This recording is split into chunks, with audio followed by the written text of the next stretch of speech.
Know first who you are, and then adorn yourself accordingly. But how often do we let the world dictate the standards by which we measure our own worth?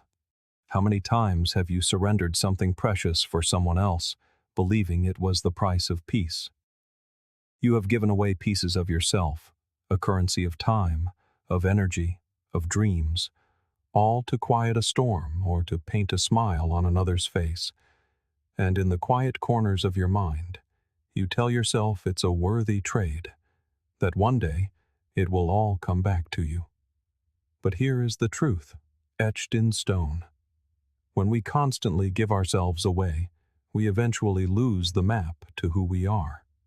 We begin to feel empty, stretched thin, no longer the architects of our own lives, but merely players in a story written by others' expectations. That feeling takes its toll. It seeps into our happiness, our health, and our very sense of purpose. Today, I want to speak of something the ancient Stoics knew intimately: the wisdom of knowing what is worth holding on to and what must be let go. The Stoics were masters of the inner citadel, guardians of a peace that remained unshaken, no matter how chaotic the world outside became. They understood that to live a life of meaning, there are certain things we must never sacrifice, no matter who is asking. So today we will explore the 5 pillars of your inner world, the 5 things you should never give up for anyone: your self-respect, your health, your dreams, your values, and your happiness. To let even one of these crumble is to begin a long, hard road back to yourself. If you have been feeling lost, as if you are giving too much of yourself away, then listen closely. This is not just about self-preservation. It is about reclamation. It is about drawing on ancient wisdom to reclaim your strength and hold fast to what truly matters. Because your life is too precious and you are too valuable to let anyone take away the things that make you who you are. Let's begin. 1. Self-respect. Self-respect is not a mere concept. It is the very ground on which we stand. When you respect yourself, you set the tone for every interaction, for every relationship you will ever have. It is the silent declaration that says, "This is my standard. This is who I am, and this is the line I will not allow to be crossed." But when you begin to trade that self-respect away, perhaps to avoid a conflict or for fear of losing someone's approval, you begin to erode your own foundation.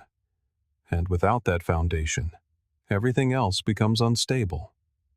The Stoics understood this profoundly. Epictetus taught that respecting ourselves was one of the most powerful commitments we could make. He reminded his students that it is our inner dignity, not the judgment of others, that truly defines us. Self-respect is not ego. Ego craves the spotlight, desperate to be seen as important in the eyes of the world. Self-respect is the quiet light within. It is about your relationship with yourself, your commitment to your principles, your integrity, no matter who tries to sway you. And yet, it is so easy to lose, often without even noticing. You might be in a relationship where your voice goes unheard, but you stay, hoping for change. Or in a job where your work is overlooked, but you keep showing up, telling yourself you need the security. We rationalize these small surrenders, calling them temporary compromises.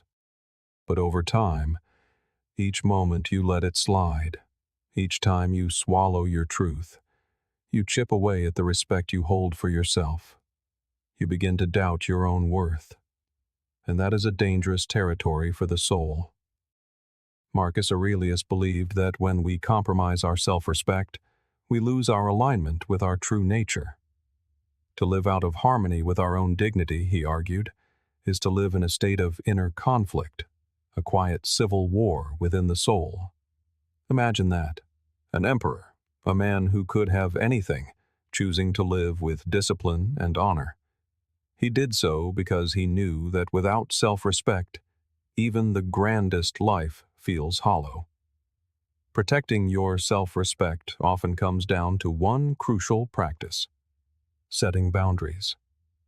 And let's be honest, this can feel terrifying.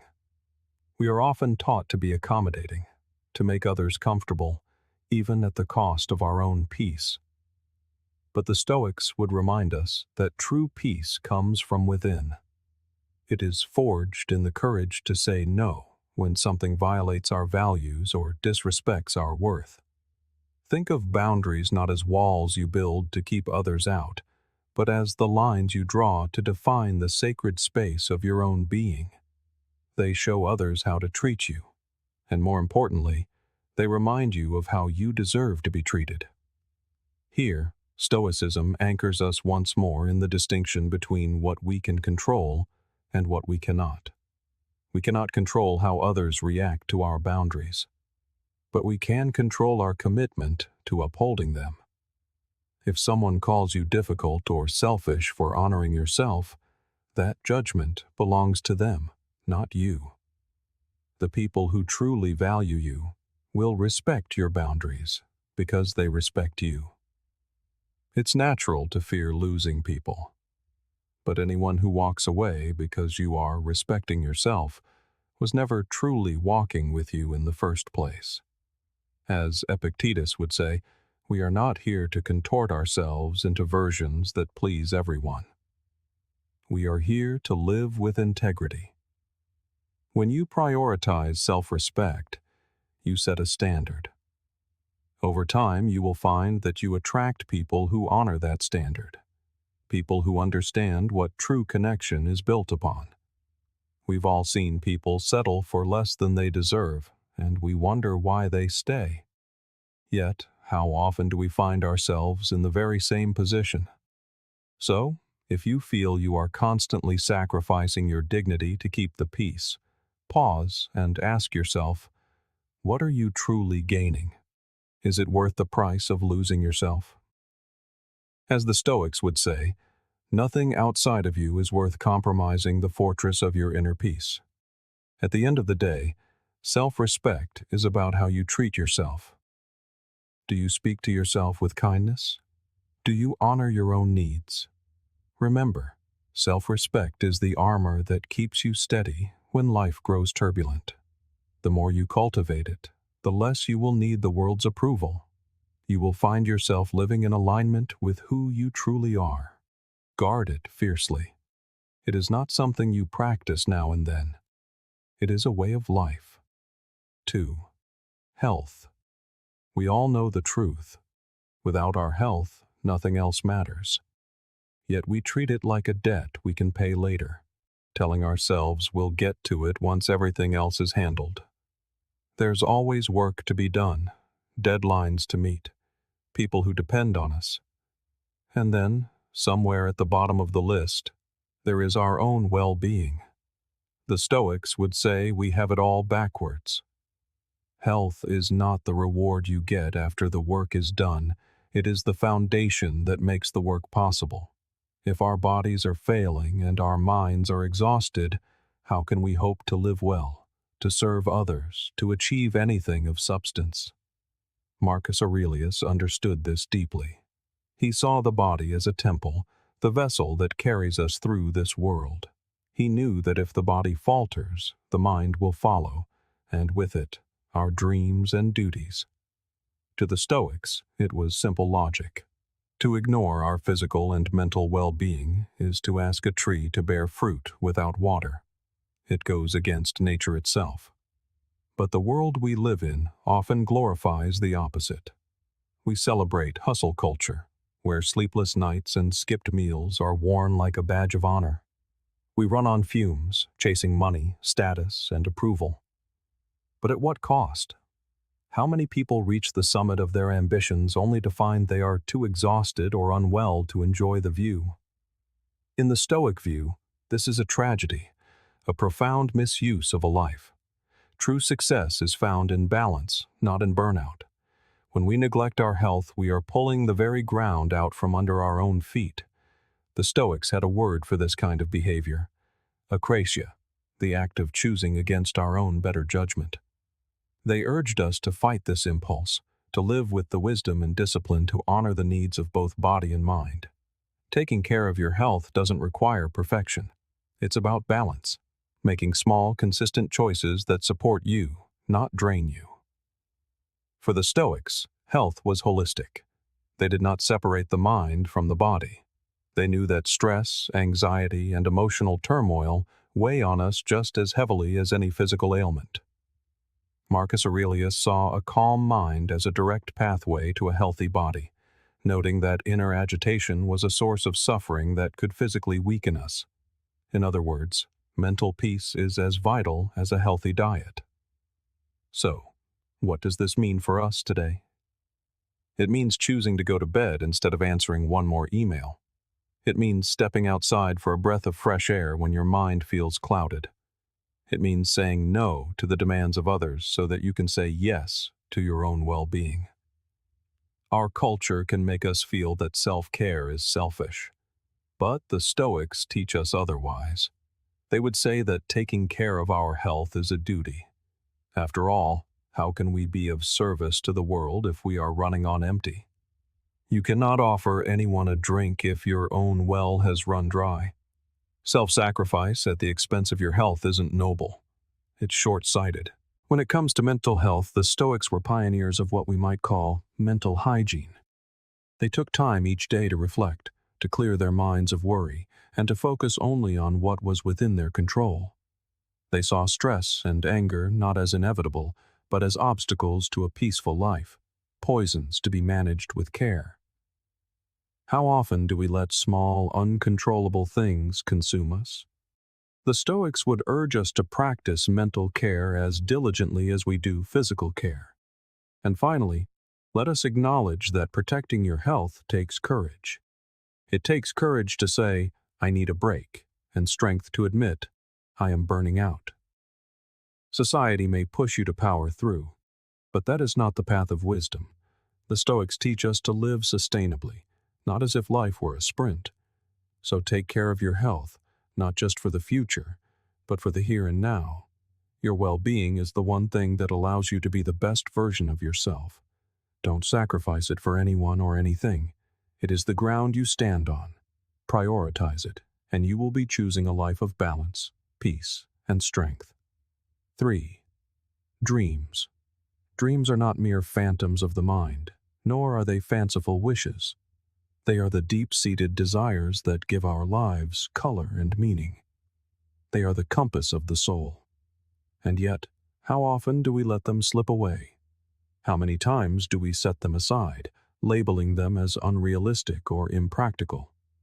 The Stoics taught us to remain grounded in reality, yes, but they also believed in fulfilling our unique purpose, in walking the path that only we are meant to walk. And that is what a dream is, a path that is yours alone, a calling that no one else can answer for you. The Stoics believed that each of us has a role to play in the world, a purpose tied to our unique character. Marcus Aurelius wrote of the importance of living in accordance with our nature, of pursuing the work that aligns with our deepest self. So when we dismiss our dreams, we are not just letting go of a fantasy, we are denying a fundamental part of who we are, a part that is meant to be expressed.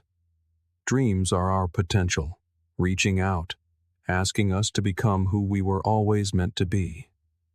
Yet, dreams are vulnerable. It is all too easy to sacrifice them to fear, to doubt, or to the skepticism of others. Perhaps someone told you your dreams were too big. Perhaps you've been taught that pursuing a dream is a selfish act. But the Stoics would argue that to live without honoring your potential is a far greater tragedy than any failure you might face along the way. As Epictetus said, first say to yourself what you would be, and then do what you have to do. He knew that the first step is to claim your vision, to own it as part of you, and then to act with resolve. So let's speak of fear. Dreams are daunting because they demand that we step into the unknown, that we risk failure. But the Stoics were clear. Fear is a trick of the mind. Marcus Aurelius saw obstacles not as barriers, but as opportunities to strengthen our character. He taught us that the obstacle becomes the way. Every challenge on the path to your dreams is not there to stop you, but to be used as a stepping stone, refining your approach and building your resilience. The problem is, the people around us often project their own fears onto us. They may wrap their advice in the language of love, but it is often woven from the threads of their own limitations. They urge you to be realistic, to play it safe, to settle. But the Stoics teach us that your life is your responsibility. No one else can walk your path or live your dreams for you.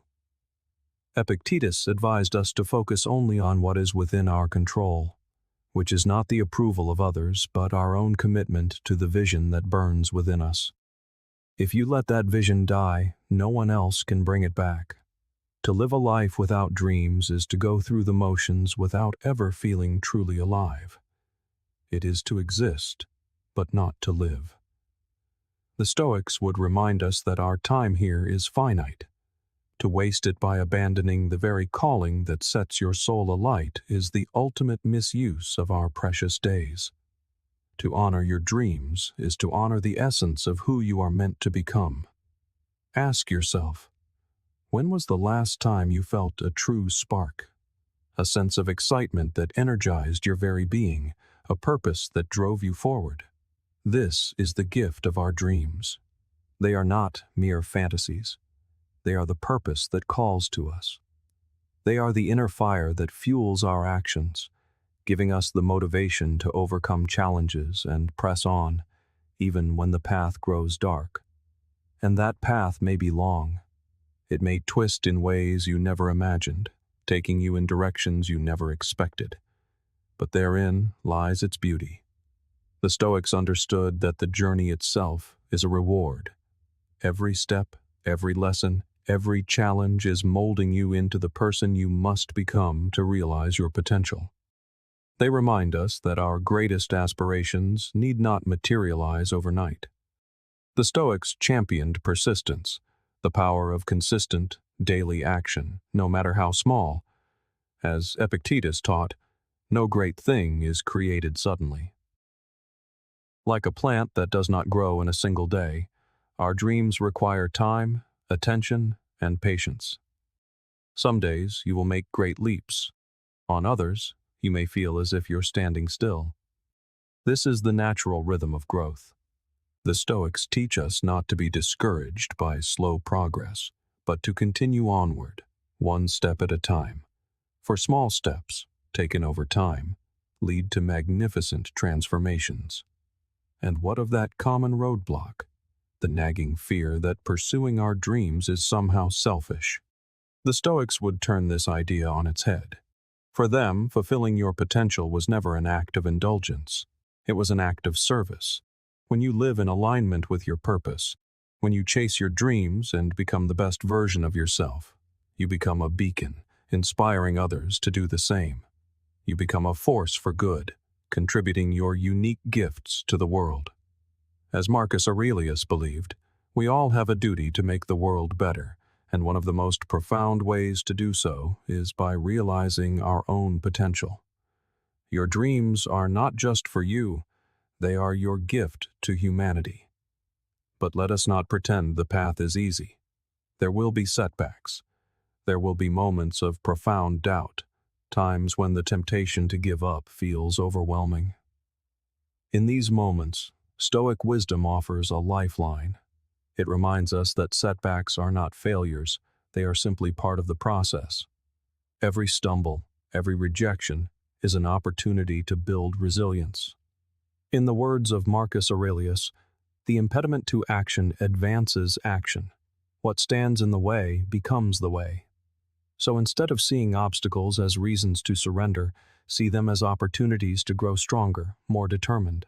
Remember, dreams are not about reaching a final destination where everything is perfect. They are about the journey, about the transformation that occurs along the way.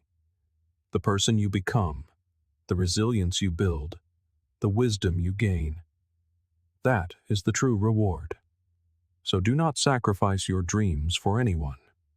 Do not let fear, doubt, or the opinions of others cause you to shrink. You are the only one who can bring your unique vision to life, and the world is waiting. To navigate this journey, you need an internal compass. This brings us to your values. They are the core of who you are, the principles that guide you through the labyrinth of life. And yet, how often are they the first things we are willing to compromise when placed under pressure? Perhaps to fit in, to get ahead, or simply to avoid conflict. But when we sacrifice our values, we are not just bending on minor points. We are giving away pieces of our soul. Our values are our anchor, the source of our life's direction and meaning. The Stoics understood this profoundly. To them, living in alignment with one's values wasn't just a good idea. It was the entire purpose of life. To let go of your values was to let go of your very essence. Consider your values your internal compass, the unerring needle that points toward your true north, even when the world around you is a storm of uncertainty. Marcus Aurelius, one of the most powerful men in the world, exemplified this. He could have been swayed by power, luxury, and status, yet he chose to live with humility, discipline, and integrity. In his private journal, Meditations, he constantly reminded himself to remain true to his principles, to live with virtue and kindness, no matter what others did around him. This is a powerful lesson. Our values should not shift with our circumstances. They should be our constant. But the world rarely makes this path an easy one. Every day we face situations that test our resolve. A workplace where cutting corners is the norm. A group of friends where gossip is the common currency. A relationship that pressures you to compromise your boundaries for the sake of peace. In these moments, it feels easier to simply go along, to avoid the friction of standing apart. But the Stoics warn us that the easy path often leads away from virtue. Living by your values is rarely the easiest option. It requires courage, resilience, and a willingness to stand alone. One of the key Stoic virtues is integrity, the state of being whole, of being consistent in your actions, words, and beliefs. It means the person you are on the inside matches the person you present to the world. Epictetus, a philosopher who once lived as a slave, knew the importance of integrity firsthand. Despite his circumstances, he refused to abandon his principles, teaching that true freedom is found in the ability to remain true to oneself, no matter the external conditions. He once said, "If you want to improve, be content to be thought foolish and stupid." He meant that holding to your values, even when others fail to understand, is a mark of profound strength, a strength that cannot be shaken by the opinions of others. Upholding your values is like building the foundation of a house. If the foundation is strong, it can withstand any storm. But if it is weak, the entire structure is at risk. When we compromise our principles, even in small ways, we erode the very ground on which we stand. We tell ourselves it's just this once, that a little bending won't hurt. But the Stoics would argue that every compromise weakens the core of who we are. Once you begin to bend, it becomes harder to stand straight again. Soon, you may find yourself living a life that no longer feels like your own. This is where Stoicism offers such powerful guidance. It teaches us to focus on what we can control, and our commitment to our values is something we alone command. We cannot control how others react, whether they agree or understand, but we can always control how we choose to act and the standards we set for ourselves. In a world full of external pressures, it is easy to feel that our values are negotiable. They are not. They are the unshakable pillars of our character. Sticking to your values is a test of courage. It means saying no when others expect a yes. It means walking away from people and situations that do not respect your core being. And that can be difficult. It can mean disappointing people, facing criticism, or even losing relationships. But if a person or a situation demands that you sacrifice your principles, it reveals a fundamental misalignment with your true self. The Stoics would argue that no relationship, no job, no amount of success is worth the cost of your integrity. The philosopher Seneca believed that living in harmony with our values was essential for peace of mind. He saw them as a source of inner strength, a way to live free from regret and guilt. Imagine a life where you can look back on your decisions without the sting of self-betrayal. When we stay true to our values, we live with a quiet confidence, a calm assurance that no one can take from us. We become unshakable. Some might say that in today's world, this is idealistic or impractical. But the Stoics would challenge that. Values are not meant to be convenient. They are meant to keep us grounded, to help us live with dignity and purpose. Holding to your values may cost you something in the short term, an opportunity, a friendship, approval. But what you gain is far greater. A life that is whole, a success that is not hollow. True success, according to Stoicism, is found not in popularity or wealth, but in living a life true to your principles. To stand tall, rooted in your beliefs, is infinitely more fulfilling than the shallow comfort of blending in. Your values are not up for debate. They are yours to uphold, to protect, and to live by. When we live in alignment with them, we don't just build a life, we build a legacy. And when you lay your head down at night, it is your values that will grant you peace. The peace that comes from knowing you have been true to yourself. And this peace is the bedrock of our final, essential pursuit, happiness. It is the universal quest, the feeling we all chase. Yet, in our modern world, happiness has become a destination, a distant shore we hope to reach only after we've checked every box on our list. I'll be happy when, we tell ourselves, endlessly deferring our own peace. But happiness is not found at the end of a long journey. The Stoics would say that happiness is a byproduct of living in alignment with your values, of being at peace with yourself, and of appreciating the present moment for what it is. The Stoics had a richer concept of happiness, a word called eudaimonia. It doesn't mean fleeting pleasure or a rush of excitement. It translates more closely to flourishing, a state of living well, of being in harmony with your truest self. For them, happiness wasn't about chasing external rewards like fame or wealth. It was about cultivating inner peace, mastering your mind, and living with integrity. This kind of happiness is not flashy. It is a deep, steady contentment that remains with you even when life is imperfect. But society has taught us to put happiness on the back burner. We are told it's noble to work ourselves to exhaustion, to sacrifice our well-being for the promise of future success. But the Stoics would ask, what is the point of reaching the summit if you are too broken to enjoy the view? Marcus Aurelius, who carried the weight of an empire, recognized the danger of constantly looking toward the future for happiness. He reminded himself daily to look inward, to find contentment in the quiet simplicity of the present moment. Protecting our happiness means being mindful of where we invest our energy. It is all too easy to pour ourselves into jobs that drain us and relationships that feel one-sided. When we constantly give our energy to things that deplete us, happiness slips through our fingers. Epictetus taught that we are responsible for our own peace of mind. No one else can create it for us.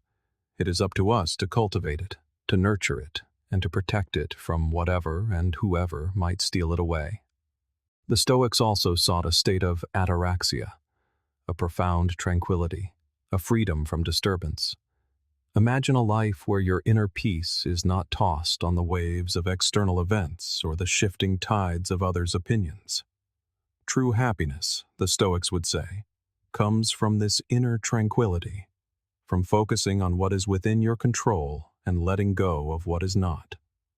When we anchor ourselves in our own values, we make peace with who we are, regardless of the noise around us. Part of this protection involves setting boundaries. Boundaries are our way of saying, this is what I need to feel whole, to be well, to be at peace.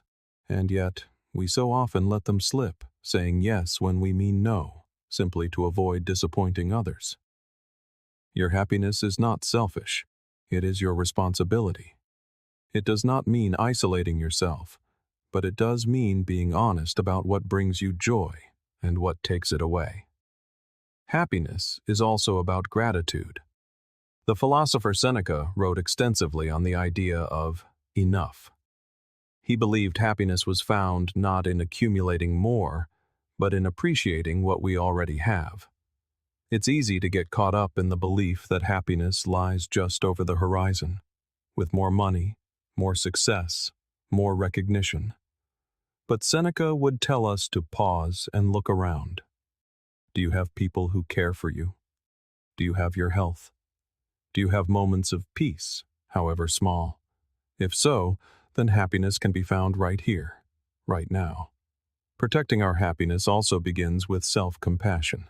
The Stoics believed in being kind to ourselves, in accepting our own imperfect humanity. We will all make mistakes. We will fall short. But instead of punishing ourselves, we must offer ourselves the same patience and kindness we would a dear friend.